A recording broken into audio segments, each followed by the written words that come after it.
Well, I'll in a moment turn it over to the Congresswoman here, but I got emotional because I'm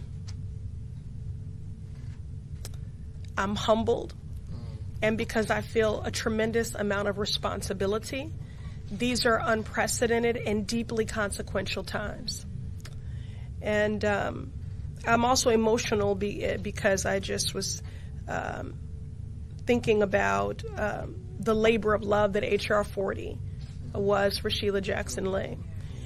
As far as what I'll do in this moment, in the same way that I've championed the Equal Rights Amendment and gender equality being enshrined in our Constitution, I'm not afraid of hard fights. I'm not deterred by challenging landscapes because I've always believed that the power of the people is greater than the people in power.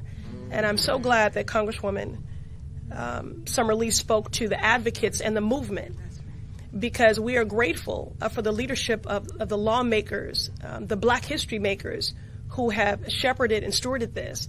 But there is a movement, as Congresswoman Jackson spoke to, that continues to gain momentum throughout the country. So it's not just Black folks that are self-interested in this. This is people of conscience that recognize the power and the necessity of the work of truth and reconciliation and healing. And there is precedent. We have done this for Native American, for indigenous people. We have done this for Japanese Americans. So when people say, well, my family didn't own slaves, why should I care about this? Well, we were able to do truth, reconciliation, and the work of the reparative work for Japanese Americans, and not everybody played a role in that either. So